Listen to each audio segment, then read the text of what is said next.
నేను కోరుకొండ మండల ఆర్యవైశ్య ప్రెసిడెంట్ అయిన తర్వాత నేను చేసిన సేవా కార్యక్రమాలండి.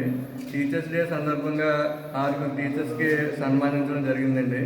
కోరుకొండ మండలంలో 20 గ్రామాలు తిరిగి ప్రతి గ్రామంలోనూ ఆర్యవైశ్య సంఘాన్ని ఏర్పరిచి ప్రెసిడెంట్, సెక్రటరీ, ట్రెజరర్లను ఏర్పాటు చేసి మన ఆదివాసుల యొక్క పటిష్టత కోసం సంఘాలను ఏర్పరిచి వారి అభివృద్ధి, వారి యొక్క శ్రేయస్సు వారికి వారే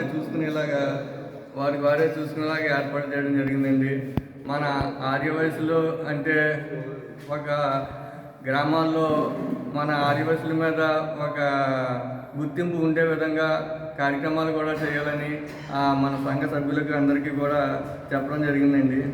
తర్వాత జంబూపట్నంలో మన ఆర్యవయసులు ఒక కోరుకోలు శ్రీనివాసరావు గారు చిన్న హోటల్ నడుపుకుంటున్నారండి. ఆయన హోటల్ ప్రమాదవశాత్తు అగ్ని ప్రమాదానికి గురైతే ఆయన బెదవాడని చెప్పి మన అందరి ఆర్యవయసుల దగ్గర నుంచి కూడా చందాలు వసూలు చేసి ఆయనకి ఒక గ్యాస్ స్టవ్, మిక్సీ, 2 కుర్చీలు మొదలైన సామాను, ఆయన హోటల్కి సంబంధించిన సామాను అన్నిటినీ కూడా ఆయనకి ఇవ్వడం జరిగిందండి. తర్వాత ఇలాగే ఇదే సందర్భంలో నిడిగట్ల నివాసి మన ఆర్యవయసులు నాలో నాగేశ్వరరావు గారి కిరాణా షాప్ కూడా అగ్నికి ఆవుతయిందండి. అగ్నికి ఆవుతైతే ఆయన కూడా జీవనోపాధి నిమిత్తం అమౌంట్ 18,000 రూపాయలు వసూలు చేసి దానికి జిరాక్స్ మిషన్ ఆయన కావాలంటే జిరాక్స్ మిషన్ కొని ఆయనకి ఇప్పుడు ఈ సందర్భంగా ఈ రోజున బహుకరించడం జరుగుతుందండి. అది మన ఆదివాసుల్లో ఒక బ్యాడ్ ఏంటంటే అండి, ఎవరైనా దివంగతులైనప్పుడు ఆ కాడి మూయడానికి నలుగురు కూడా దొరకని పరిస్థితి ఏర్పడుతుందండి. పేదవారు అయినా ఒక సంఘంలో కొంచెం ఇది ప్రాబ్లం ఎక్కువగా కనిపిస్తుందండి. మన వైసర్స్లోను బ్రాహ్మిన్స్లోను ముఖ్యంగా ఏదో సెంటిమెంట్ల ప్రకారంగా చూసుకుని ఎవరైనా పోయినప్పుడు వారి దగ్గరికి వెళ్ళడం లేదు. దాని గురించి అని చెప్పి మేము సాంసీన్ గారు నేను ప్రెసిడెంట్ అయిన తర్వాత 3 గ్రామాల్లో మన ఆదివాసులు దివంగతులు ఇవ్వడం జరిగిందండి. అయితే 2 గ్రామాల్లో వారు కొంచెం ఇబ్బంది లేకుండా వాళ్ళు సమర్థురాళ్ళు వాళ్ళు చూస్తున్నారు. ఒక గ్రామంలో కొంచెం ఇబ్బంది అయితే వాళ్ళకి మేము సహాయ సహకారాలు అందించడం జరిగిందండి. అలాగే మేము స్వాతంత్ర దినోత్సవం, గాంధీ జయంతి మొదలైన అన్ని కార్యక్రమాలు కూడా చేసి సద్వినియోగం చేయడం జరిగిందండి.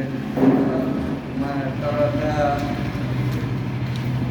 నన్ను విమర్శించినా, తిట్టినా, పొగడినా ఏదైనా కానీ మన ఆదివాసులో ఏదైనా ఆపద వచ్చిందంటే నిలబడి నేను సహకరిస్తానని సవినయంగా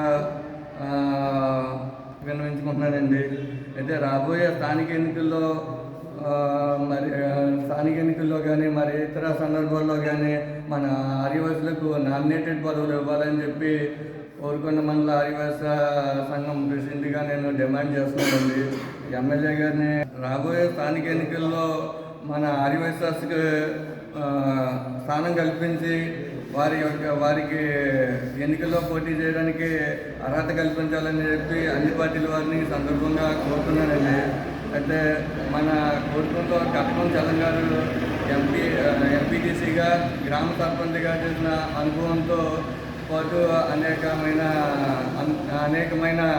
ఆయన కార్యక్రమాలు చేసి గ్రామ స్థాయిలో మంచి పేరు ప్రఖ్యాతులు ఉన్న వ్యక్తి అండి. ఆయనకి ఎంపీపీ పదవి కానీ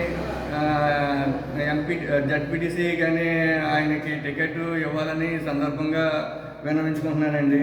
తర్వాత నర్సాపురం గ్రామంలో డాక్టర్ ప్రసాద్ గారు కూడా సర్పంచ్కి పోటీ చేయాలని చెప్పి ఆయన తలంచారండి. అయితే ఆయనకు కూడా స్థానం కల్పించి ఆయనకు కూడా సీటు ఇవ్వాలని చెప్పి ఈ సందర్భంగా ఆయన కోరుకుంటున్నానండి. ఈ నర్సాపురం సర్పంచ్ పదవి డాక్టర్ ఓలేటి సూర్యనారాయణమూర్తి అండి, కోరుకొండ మండల ఆదివాసీ సంఘం ప్రెసిడెంట్ అండి.